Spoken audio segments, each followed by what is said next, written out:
everyone, welcome to my channel 24/7 English. This video is part 3 of the lesson We are not afraid to die if we can all be together. In this part, we are going to finish this lesson. I know you found the lesson was a little bit difficult, but it's not at all difficult. It's very easy.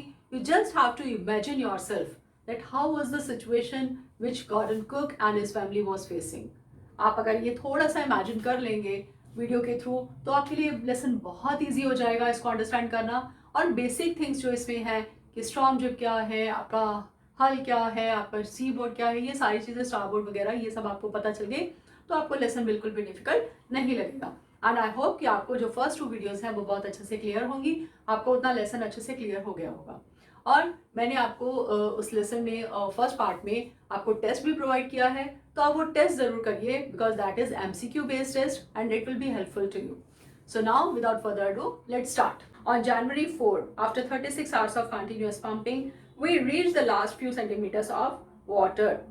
Now we had only is keep pace with the water still coming in. अब वो 4th जनवरी 3rd जनवरी बताया कि वो water pumping जो है वो करे जा रहे थे कंटिन्यूसली और एटलीस्ट उनको 2 आवर्स का टाइम जो है रोटेशन में मिला रेस्ट करने के लिए। अब 4th जनवरी आ गया है और तब तक वो अपना पंपिंग जो है कंटिन्यूसली लगे हुए हैं और 36 आवर्स की कंटिन्यूस पंपिंग के बाद अब उन्होंने क्या देखा कि फ्यू सेंटीमीटर्स बहुत कम लेवल जो है वो पानी का अपशिप में रह गया है, मतलब अब बहुत कम लेवल रह गया है। अलार्मिंग नहीं है situation. Now we had only, अब उनका मेन क्या काम था that they have to keep pace with the water. Pace with the water मतलब उसकी स्पीड को कंट्रोल करना, वाटर की स्पीड को कंट्रोल करना अब उनका मेन फोकस था वहां पे, क्योंकि वो वाटर अभी भी कंटिन्यूसली आए जा रहा था अंदर। We could not set any sail on the mainmast. Pressure on the rigging would simply pull the damaged section of the hull apart. So we hoisted the storm jib and headed for where I thought the 2 islands were. अब वो कहते हैं कि main मास्ट के ऊपर cell नहीं लगा सकते थे अभी, क्योंकि उन्होंने पहले से उसको मेन मास्ट को नीचे कर दिया था, किस लिए, स्टॉर्म जिप को कि उसको स्लो करने के लिए। अब वो लगा नहीं सकते थे और रिगिंग प्रेशर जो है उसका वो और बढ़ता जा रहा था और ज़्यादा प्रेशर करने से वो डैमेज, और ज़्यादा अगर वो प्रेशर लगाते तो क्या होता कि उनका जो हल अपार्ट मतलब उनका जो उसका पार्ट है इसका शिप का वो अलग हो जाता, सेपरेट हो जाता, टूट जाता। सो उन्होंने क्या किया कि स्टॉर्म जिप एंड को नीचे डाउन रखा और उसको headed for where I thought, जहां उन्होंने सोचा कि हाँ 2 आइलैंड्स जिस डायरेक्शन में है उसी डायरेक्शन में हम ट्रेवल करते रहते हैं, और वो वहां चलते रहे। Mary found some corn beef and cracker biscuits and we ate our first meal in almost 2 days।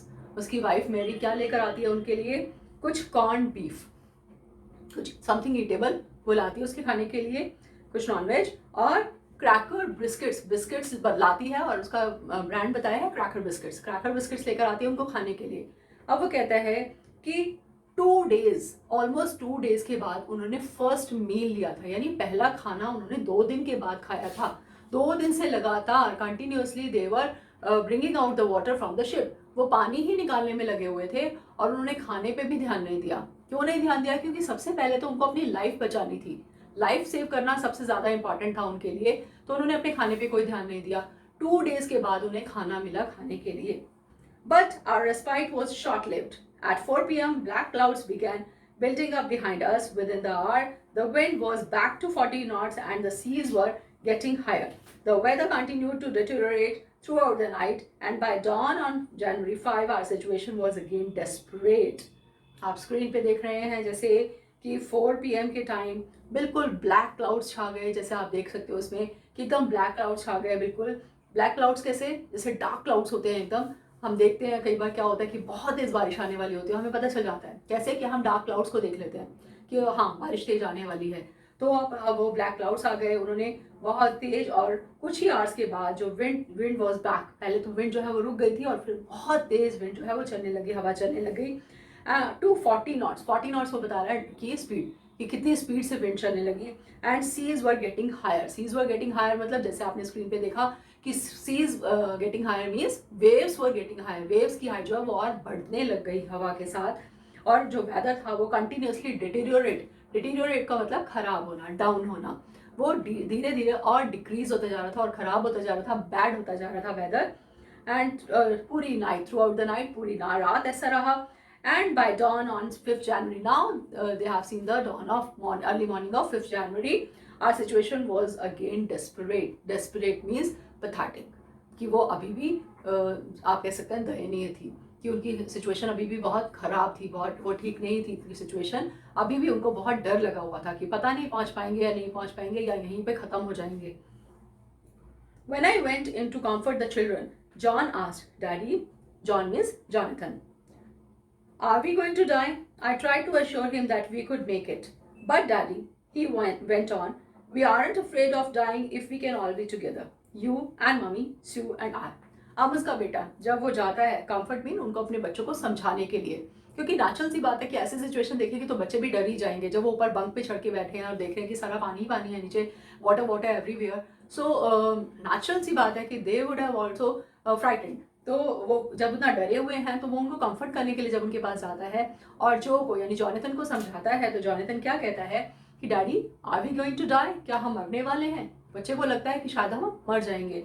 तो वो उसको समझाने लगता है, एश्योर मतलब कि नहीं ऐसा कुछ नहीं होगा, हम सब ठीक ठाक पहुंच जाएंगे, वी कुड मेक इट, हम सब कंट्रोल कर लेंगे, सब ठीक कर लेंगे।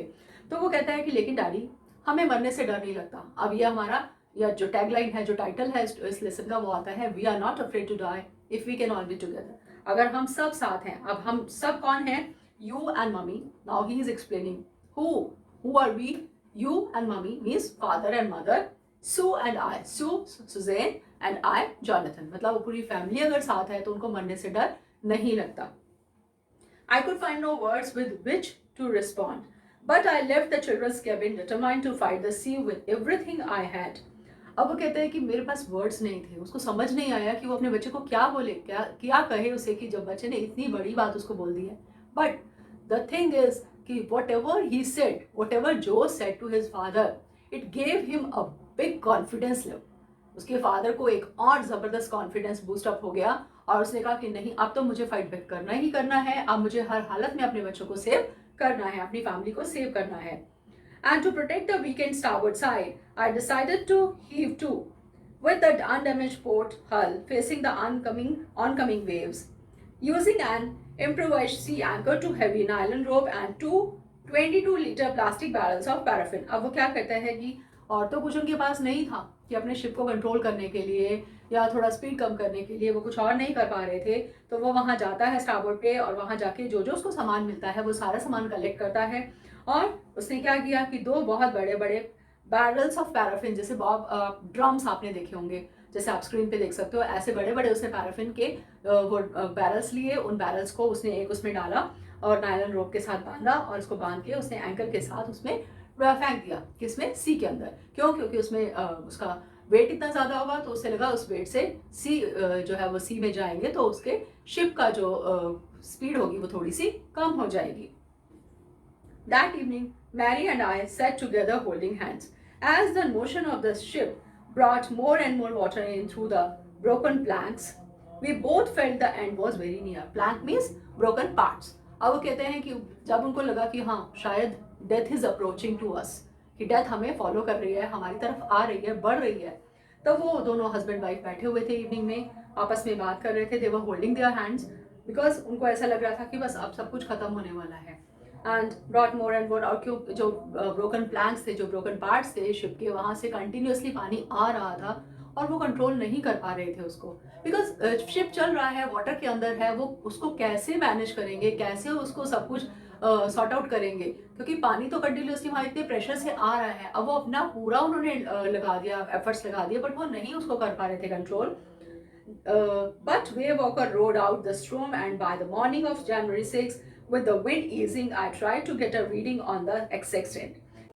Sextant is an instrument used on the ship by the captains, as you can see on the screen. तो वो क्या कहते हैं कि वेव वॉकर कैसे भी तरह, किसी भी तरह मैनेज करके उस स्ट्रॉम से निकल गया, road out, right parts participle road, तो निकल गया। एंड मॉर्निंग 6 जनवरी आ गई, 6 जनवरी की मॉर्निंग आ गई। हमने 2 जनवरी की मॉर्निंग में देखा था कि ये सब कुछ स्टार्ट हुआ था, and now they have reached up to 6 January. तो 6 जनवरी आके वो कहता है wind easing means slowing down, और थोड़ा धीरे हो गई, स्लो हो गई, ईजी हो गई, और वो क्या कहते हैं, I try to get a reading on the sextant. ये सेक्सटेंट आपने इंस्ट्रूमेंट देखा, उसके ऊपर वो अपनी पूरी रीडिंग कैसे कि पूरी कैलकुलेशंस करनी उसने स्टार्ट कर दी कि अब यहाँ तक तो हम पहुँच चुके हैं, अब हमें कितना डिस्टेंस और कवर अप करना है हमें इले आइंस्टाइन तक पहुँचने के लिए। पूरी कैलकुलेशंस करनी थी। He wanted to check that how much distance he has to cover to reach Ile Amsterdam island, because Ile Amsterdam island was the only place which can save them। यही एक जगह थी जो उनको बचा सकती थी। Back in the chart room, I worked on wind speeds, changes of course, drift and current in an effort to calculate our position। अब वो सारा उसे देखा अपनी कि स्पीड की पोजीशन, वो उसकी विंड की पोजीशन क्या है, स्पीड क्या है, उनकी अपने शिप की स्पीड क्या है, बिकॉज ऐसी कैलकुलेशंस नहीं होती हैं, वो सब कुछ उनको देखना पड़ता है कि आपके शिप की स्पीड, कितने स्पीड से शिप चल रहा है, विंड की स्पीड कितनी है, फिर उसके अकॉर्डिंगली वो सारा कैलकुलेट करके उनको डायरेक्शन देखनी होती है और अपनी स्पीड कितनी रखनी है वो सब मैनेज करना होता है। And then only they can calculate कि कितने आवर्स में या कितने मिनट्स में या कितने टाइम में वो लोग उस जगह तक पहुंच जाएंगे।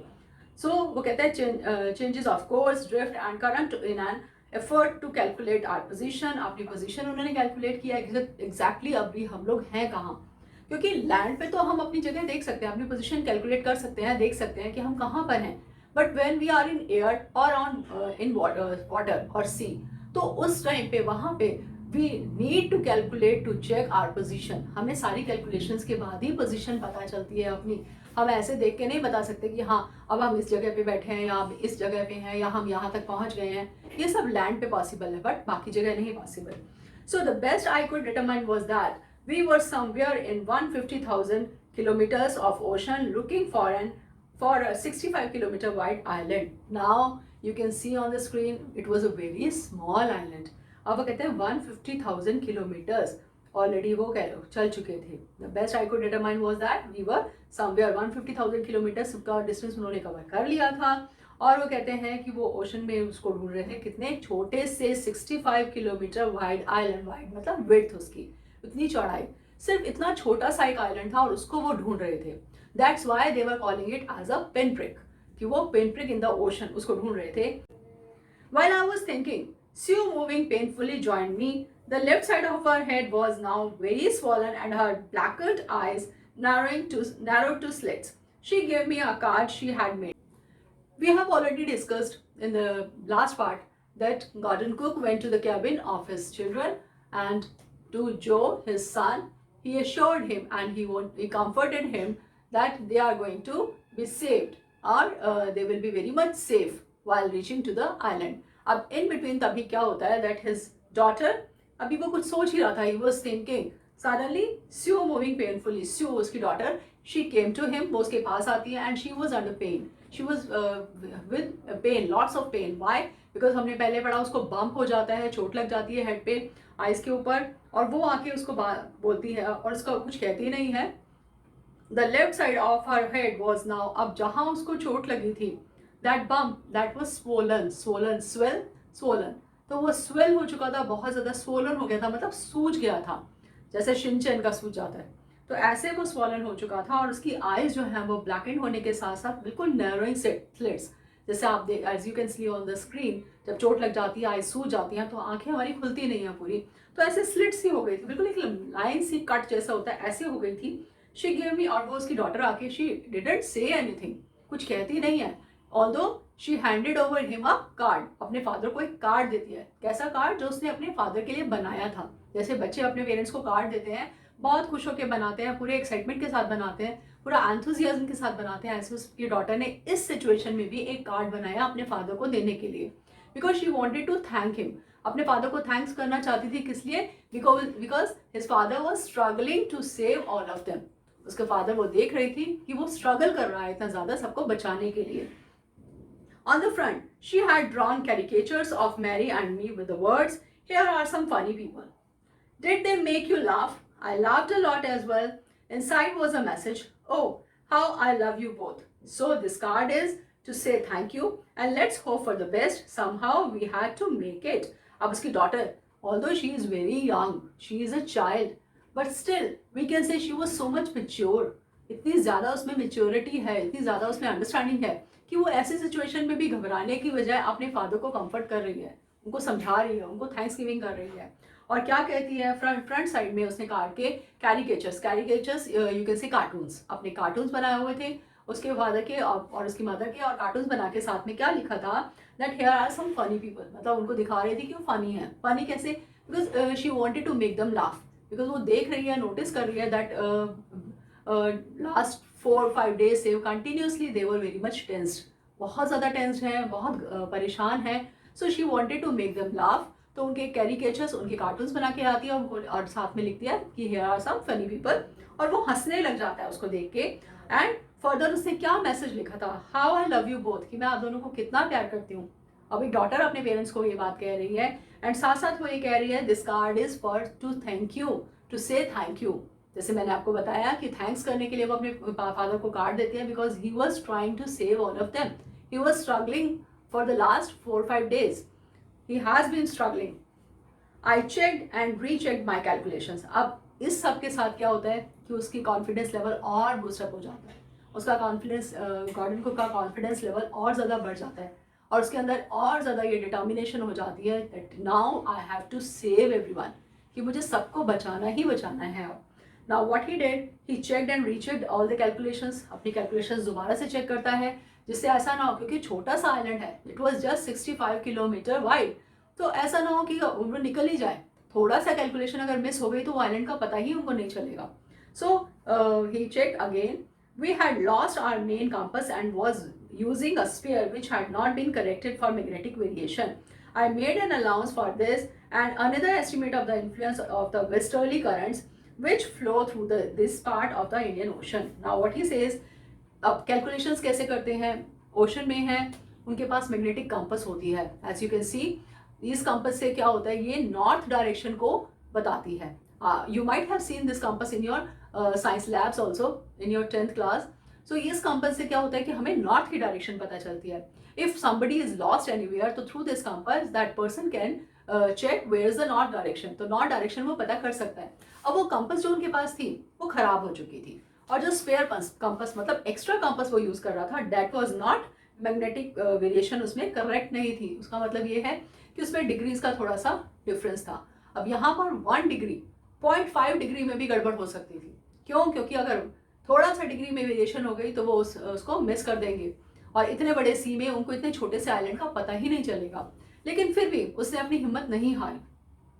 He showed his bravery, he showed his determination, and what he did, still he tried his best to check the calculations. सारी calculations check करता है, सारी variations देखता है, सब कुछ, और वो ये सब देखने के बाद उससे फिर से estimate मतलब calculate किया। और क्या कैलकुलेट किया इन्फ्लुएंस होता, और उसके साथ अब सिर्फ ये नहीं कि अपनी डायरेक्शन ही देखनी है, westerly current, he is talking about the current flowing through the western side. Current मतलब जो वाटर करंट आ रहा है, वाटर जिस स्पीड से आ रहा है उसकी जो स्पीड है, विंड की जो स्पीड है, उन सब के को लेके माइंड में ये सब कैलकुलेशन करनी थी।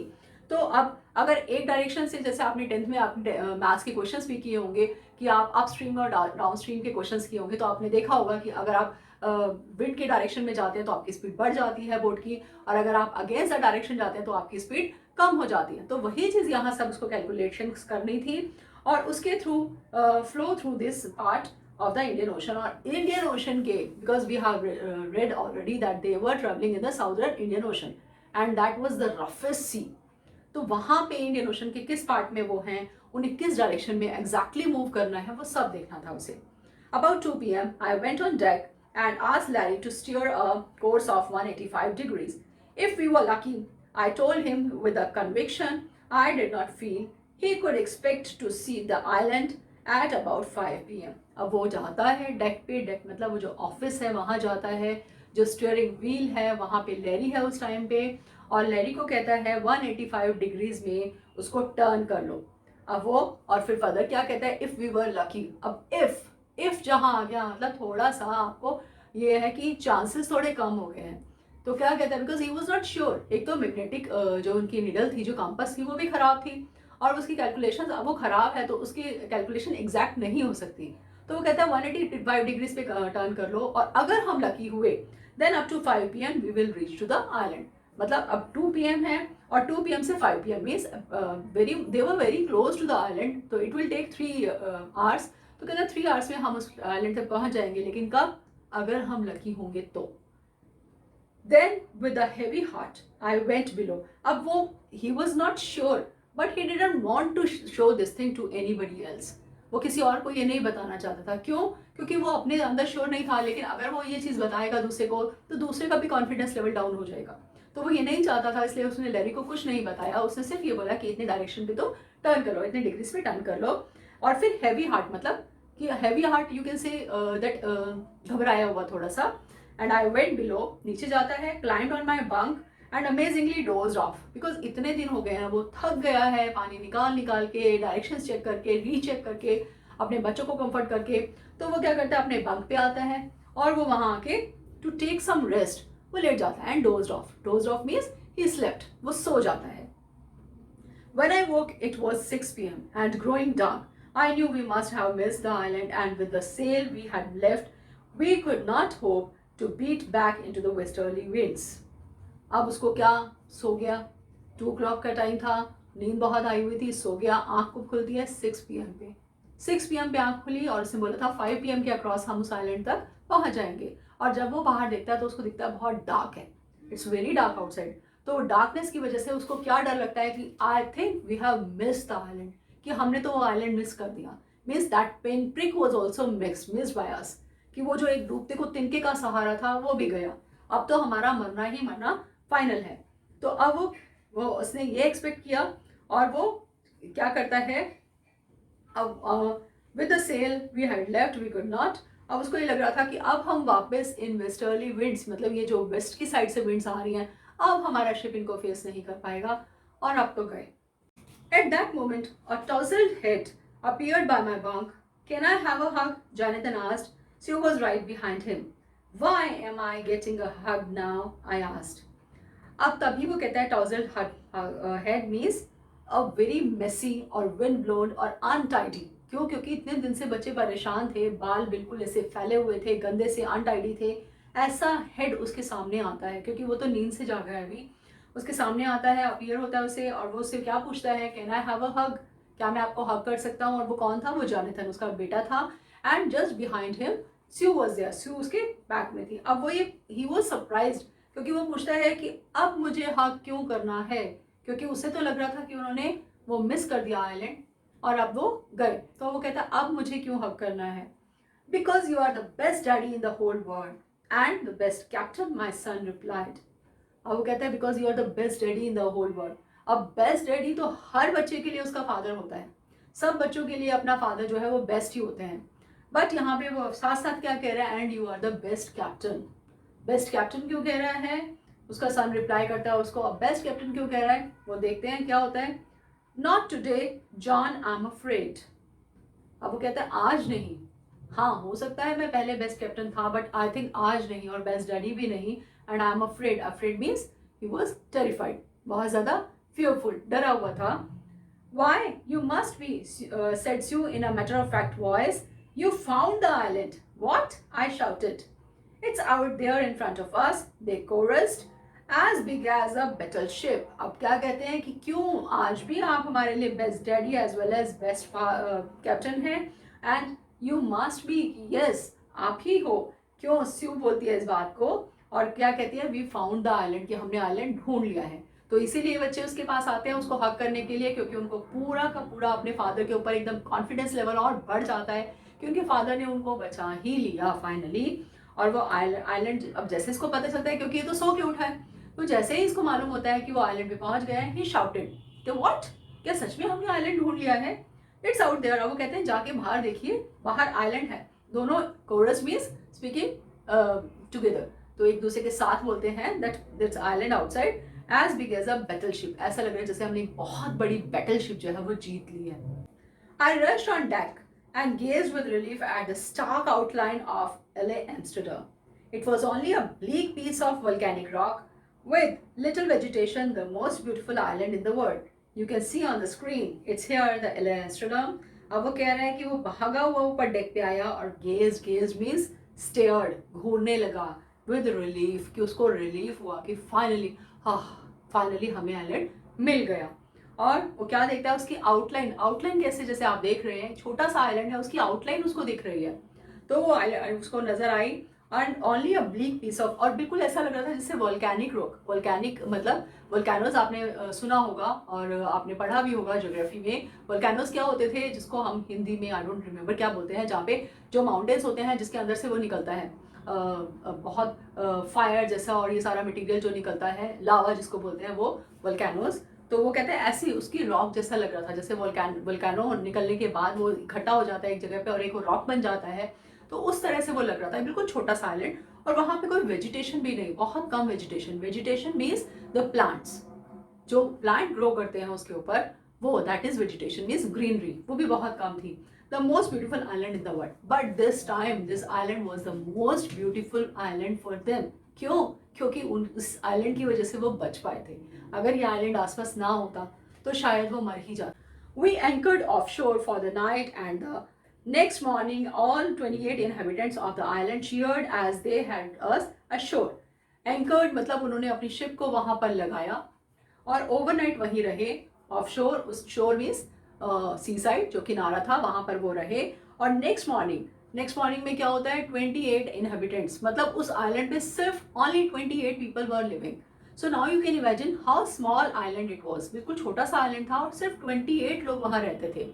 अब 28 लोग, आप ये इमेजिन कर सकते हैं, आप जहाँ रह रहे हैं आपके 4-5 फैमिलीज ही मिला लें तो वही 28 हो जाएंगे, और इतने ही लोग इतने बड़े आइलैंड पे रह रहे हैं। तो वो they cheered means they were happy and they came towards them to help them. उनकी हेल्प के लिए वो सब आए।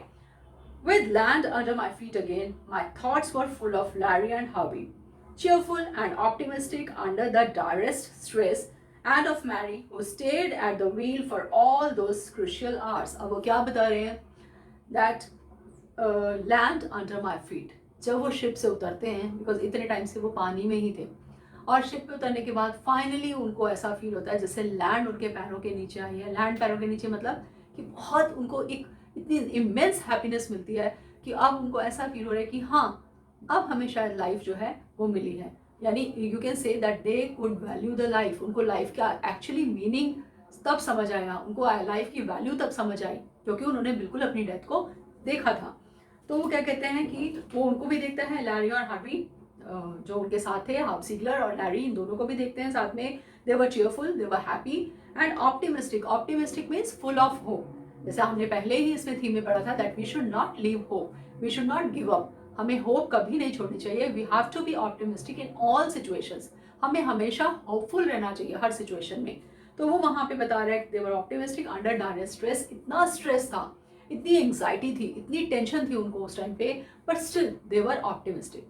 अगर वो अपनी होप छोड़ देते तो क्या होता? सब आराम से बैठ जाते कि मरना तो है, मर जाते हैं, लेकिन उन्होंने अपनी होप नहीं छोड़ी इतनी स्ट्रेस में भी। और अपनी वाइफ के लिए भी he is very thankful. Mary के लिए भी वो बोल रहा है, क्योंकि वो लोग इतना थक गए थे। तो इन बिटवीन मैरी जो थी वही व्हील को देख रही थी, जो स्टीयरिंग व्हील था उसकी डायरेक्शन चेंज करनी है, स्ट्रेट रखना है, वो सब मैरी उस टाइम कर रही थी। ये सब चीज़ें क्रूशियल आवर्स, इतने जो टफ आवर्स थे उनके, इतना मुश्किल टाइम जो निकला, तो कहते हैं ना मुश्किलों की घड़ी, यानी मुश्किल समय जो निकला, उस टाइम वो देख रही थी। Most of all I thought of a 7-year-old girl who did not want us to worry about a head injury, which subsequently took 6 minor operations to remove a recurring blood clot between skin and skull, and of a 6-year-old boy who was not afraid to die. Now he says most of all, after all these things, सबको देखने के बाद, सबको समझने के बाद, सबकी situation जानने के बाद, now he was thinking about his daughter, जो कितनी बड़ी है, she is just 7 years old.